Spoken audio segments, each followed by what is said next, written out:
Henry's unfinished business here left a dangerous legacy in a Europe where religion was becoming a battleground.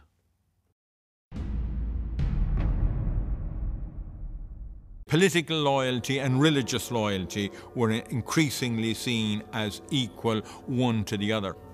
Where you had communities that were divided on grounds of religion, that you almost invariably had civil conflict. So that diversity in religion meant a challenge to the authority of monarchs.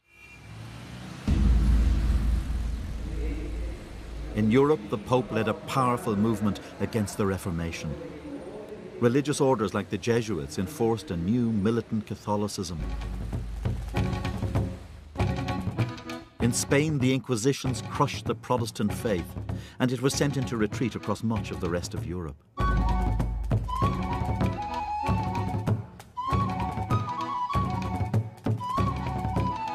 Even in England, the Reformation was overthrown, as Henry's Catholic daughter Mary succeeded to the throne.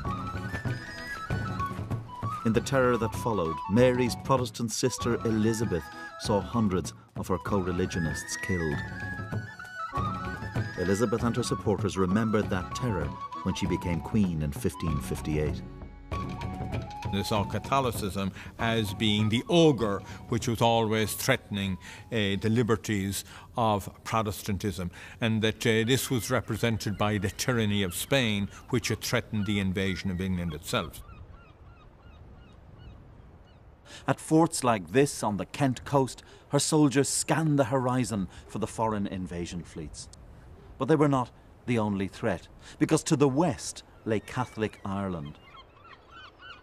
There are an increasing number of young people from Ireland who have been trained in continental seminaries and returned to Ireland imbued with the zeal of the Catholic Counter-Reformation, intent on resisting the advancement of Protestantism within the country.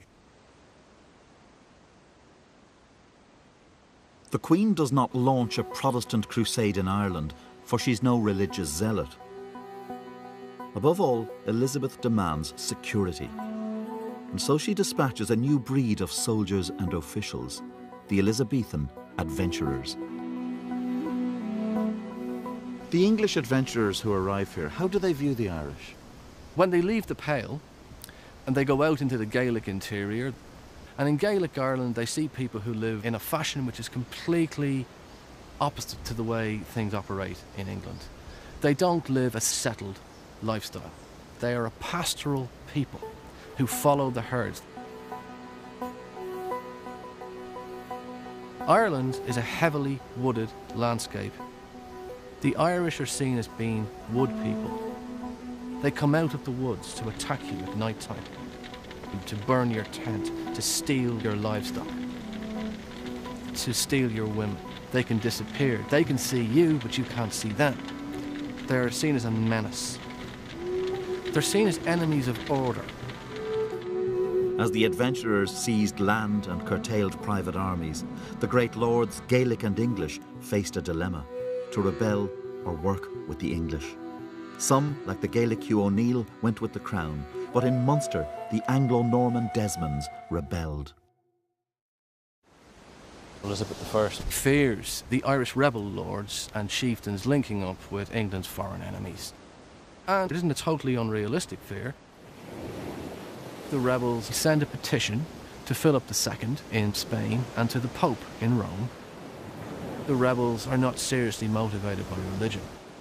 But religion is a bridge to Europe, it's a bridge to finance, it's a bridge to money and weapons and an invasion force. Elizabeth's forces launched a policy of scorched earth.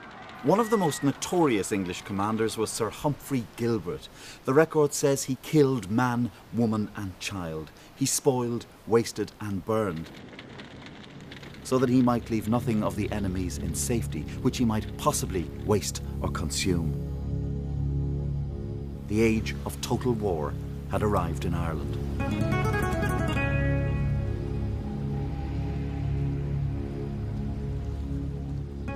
Gilbert also ordered the decapitation of entire villages and decorated the path to his tent with heads. Relatives of his victims would be made to walk along the path.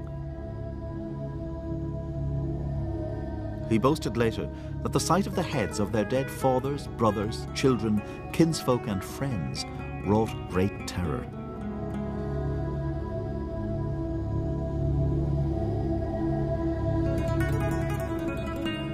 They're also interested, of course, in head money. How do you collect the reward on a dead rebel? You chop off their head, right? So you have bags of heads being sent from some part of Ireland to Dublin, where they're exhibited, which adds to the horror of the Elizabethan Wars. But this wasn't simply a matter of the Irish fighting the invaders. Some Irish lords helped the crown to protect their own power.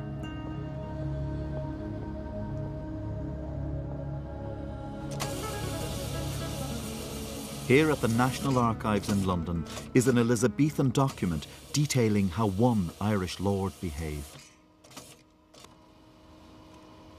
This is an extraordinary document because it brings, in a very real sense, that age of atrocity to life. You can look back at Irish history in this period and thousands of people seem to vanish into anonymous massacres and battles. What you get here, list after list of names. They're Gaelic names: O'Vryn, McCarthy, a total of over 5,000 names. And they're killed by the army of another Irishman, the Earl of Ormond. This butcher's bill he sends to London to convince an English queen that he is loyal to the crown. For Elizabeth, Irish loyalty would become an increasingly urgent question as the religious crisis in Europe escalated. In Paris in 1572 came an event that would define for Protestants the terror of the Counter-Reformation. Here on the morning of August 24th, the feast of Saint Bartholomew, the bells of this church, Saint-Germain-l'Auxerrois, rang out. Not in celebration, but as a signal for killing to begin. Catholic death squads fanned out across the city, targeting Protestants in the worst religious massacres Europe had ever known. Thousands were butchered.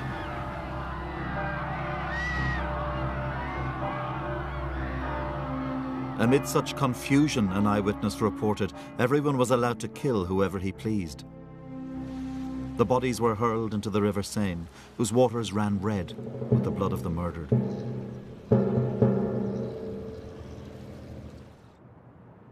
In Rome, the Pope ordered bonfires lit and the singing of the Te Deum in celebration for this glorious triumph over a perfidious race.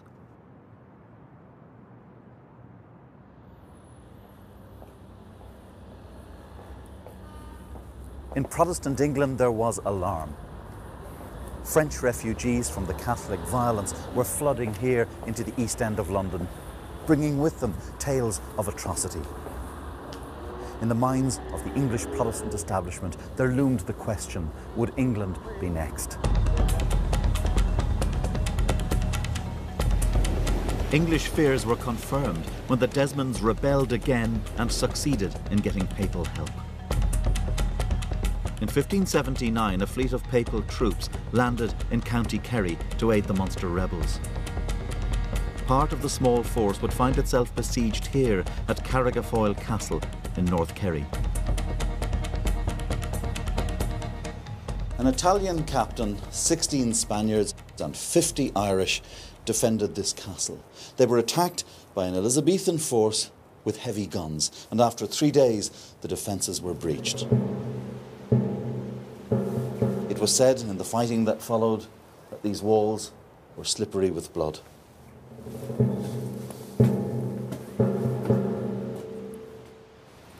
What happens at Carrigafoyle and in other massacres foreshadows a new kind of European warfare, where the tactics of massacre, starvation, of salutary terror are becoming widespread.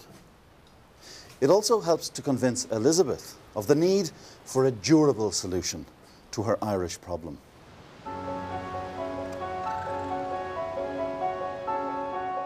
Elizabeth's is an age of turbulent energy. In literature, science, in exploration and the hunger for new lands, great empires are forming, Spanish and English. Like the very first invader, Henry II, Elizabeth imagines Ireland being civilised by Englishmen. A place where no dainty flower or herb that grows on ground, no arboret with painted blossoms dressed, and smelling sweet, but there it might be found.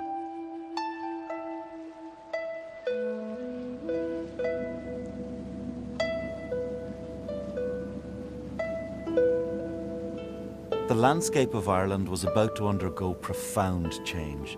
The axes of the Elizabethans echoed through the great forests as they cleared away the hiding places of rebels and made space for plantation.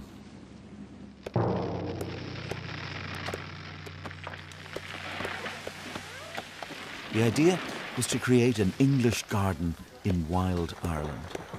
Among those given estates were a young adventurer called Sir Walter Raleigh and his friend the poet Edmund Spenser. In his most famous poem, The Faerie Queen, Spenser wrote, "Who will not mercy unto others show, how can he mercy ever hope to have?" But mercy was noticeably absent in Spenser's role as apologist for Elizabethan policy in Ireland.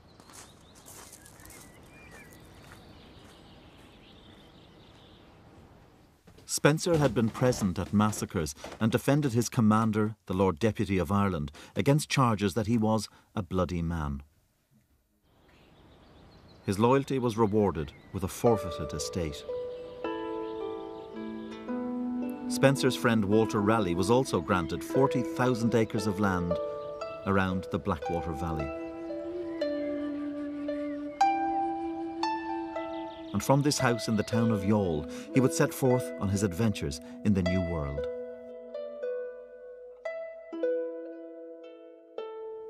Raleigh and Spenser epitomised the contradictions of Elizabeth's adventure in Ireland. Raleigh was an enthusiastic killer of rebels, yet here, in this room, he would sit with Spenser and discuss the finer points of English verse.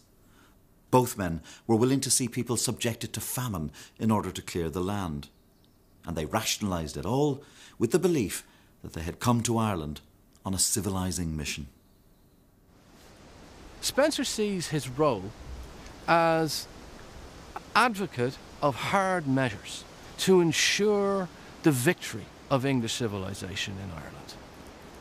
He views the Irish as people who need serious correction. Some 30,000 Irish lost their lives, many to famine.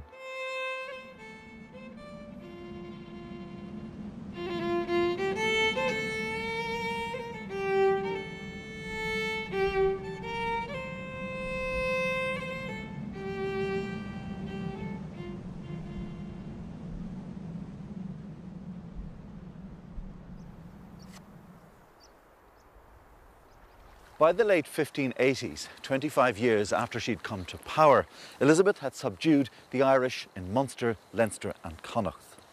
The leaders were dead or in hiding, the people destitute. But there was one great obstacle to English domination in Ireland, and it lay far to the north, in a province that would become synonymous with the conflict between the two islands.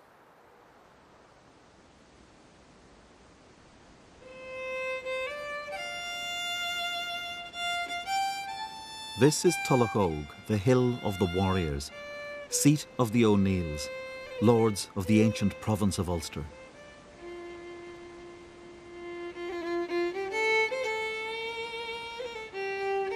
Ulster was